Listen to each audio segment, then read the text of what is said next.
Hello students, an awesome morning to all. We are beginning here a new chapter for you, that is the chapter from geography, minerals and energy resources. It is the fifth chapter of your NCERT according to the numbers of the lessons, because in between the lessons have been deleted. And in the minerals and energy resources, we are going to study about all those mineral wealth of India and all those energy resources, conventional and non-conventional sources of energy, which form the base of our economy. As I already told you that our geography consists of economic geography. So we will talk about minerals, we will talk about energy resources that are concerned with our overall economy, and they are very, very important for us. And again, as I told you about agriculture, mineral resources, they were an attraction for the European countries and for the colonial powers to be attracted towards India, because full of mineral wealth is there. So here we begin the chapter. The chapter starts with a short story in your NCERT. Haban, a very young boy, comes with his father from a remote village from Guwahati. He has come to the city, the town, and he has seen the city life for the first time, and he asks his father that why a kitchen is dragging so many houses behind. How people are entering in the houses and coming out. So his father laughs, smiles and says that no, my child, these are not the houses that we have in our village, because the child is wonderstruck that our houses do not move like this. So his father tells him that these are not the houses, but these are the railways, these are the trains. And the kitchen dragging the compartments is the pantry car with the train. And that these are made of metal, and metal come from minerals. So minerals are indispensable part of our life. They are indispensable, they are inseparable part of our life. From a tiny pin to a towering building, whatever we see daily, they consist of minerals, metals, cars, buses, aeroplanes. There can be a long list at home if we start making a list of the things that are made from metals, and metals come from minerals. There can be a very long list. Understand? Innumerable. And this is an inseparable part of our life. Moreover, the food that we eat, even that food contain minerals. So minerals are very important for us. Iron, copper, etc. All these consist of minerals, and we are going to study about it in detail in this chapter. Now, there are certain geographers who describe minerals according to their own way, because in your science syllabus also you study about minerals. Here we are talking about geographers. We are viewing the chapter according to geography, and according to the geographers, geologists, they view minerals as homogeneous substances. Homogeneous, they look alike. Homogeneous substances they are according to the geologist. Second, they define mineral as naturally occurring substances. We have not made minerals, or we cannot make minerals. They are naturally occurred. Natural occurrence. They are found deep inside the earth near the rocks. And as much deeper we go for extraction of minerals, their quantity and quality both decreases, and they occur naturally. Means the reactions that are happening inside the earth, they are responsible for the formation of minerals in an area.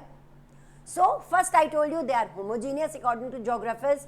Second, I told you they are naturally occurring substances, and the third one is that each mineral has a definable internal structure. Each mineral has a definable internal structure. We can define mineral, we can define the internal structure of a mineral. So all these 3 points together, they give us the meaning of mineral according to the geographers. Different meanings have been given. I told you in your science also you study about it, but here we are talking about the geologist, and these minerals are provided to us by nature. I hope you understand all these points. Then switch over to next point, that is certain terms that you will come through during this lecture, and during the further when we proceed the chapter, you will come through some terms. The first one is rocks. 1 mark question, what do you mean by rock? Or a 3 mark question, what do you mean by rock? Give example. So 1 mark as well as 3 mark in the boards. So rocks are the combination of homogeneous substances called minerals. Rocks, they are the combination of the homogeneous substances called minerals. For example, igneous and metamorphic rock, about which you have read in your junior classes. In igneous and metamorphic rocks, minerals occur as tin, copper, lead, zinc. Similarly, second example, in the sedimentary rock, we get coal and some quantity of iron ore. Then there is another rock called surface rocks.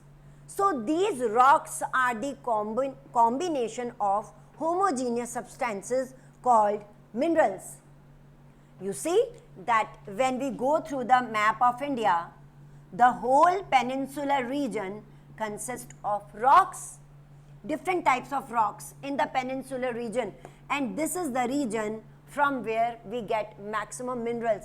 Till here, Odisha, a very important area where different types of minerals are found. Chhattisgarh, Jharkhand, very important areas as far as mineral wealth is concerned. So rocks contain minerals. The second term that you go through in this chapter is very common term, ore. O-R-E, ore. In fact, ores are accumulation of any mineral mixed with other elements. Or you can say mineral content of the ore, it is the ores are the substances that are mixed with the minerals, or mixed with other elements, mineral mixed with the other elements. These are ores, accumulation of any mineral mixed with other elements. And mineral content of the ore must be in sufficient quantity. Mineral content of the ore must be in sufficient quantity, because we all know that minerals are extracted deep from the earth, and during the extraction, obviously there is wastage. So if only pure mineral will be there, pure mineral will be wasted. So there should be a sufficient mixture of ore and mineral mixed together. So that makes the extraction of the minerals economically viable or economically suitable. And there is less wastage, because I told you they are very important wealth of a country.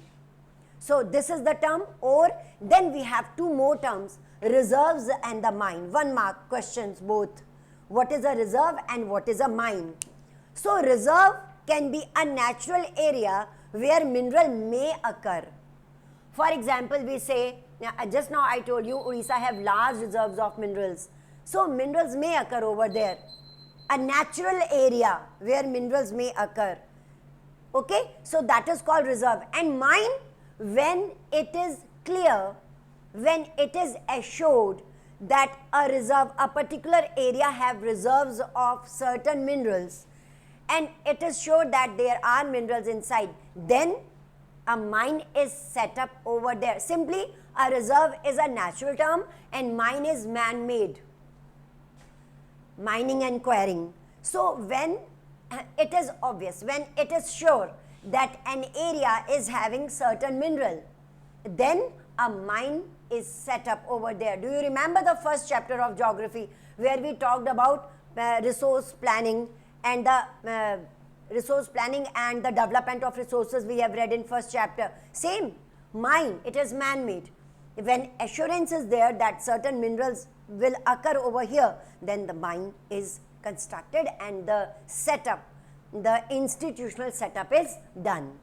So these are certain terms which will be there in the chapter, and you will go through all these terms during the lectures. Correct? Then we come forward towards the next topic, that is a long topic, 5 marks topic, different modes of occurrence of minerals. Modes means the methods of the occurrence of minerals.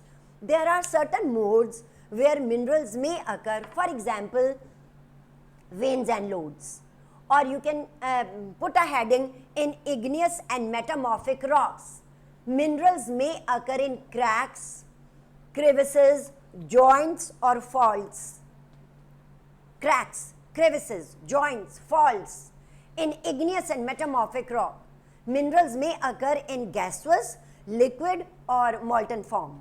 Mostly minerals occur in liquid and molten or gaseous form because Earth's interior is, you all know, very, very hot, hotter inside. So they occur in gaseous, liquid or molten form. So tin, copper, lead and zinc, they are formed in this way. Cracks, crevices, joints and faults. Smaller occurrences are called vein, not so small, smaller occurrences, smaller than lodes. So smaller occurrences are called veins, V-E-I-N-S, veins, and big occurrences, larger occurrences are called lodes. Correct? And these 4 minerals occur in igneous and metamorphic rock. Clear? Tomorrow we will discuss about the sedimentary rocks, surface rocks and other rocks. Go through all these topics for today. Prepare your notes and please go for the map work where you have to locate all these things in the in the preceding chapter. The states where the minerals occur, you have to locate in the map of India. So keep a map with you. Prepare your notes well. We will meet again in the next lecture. Thank you, students.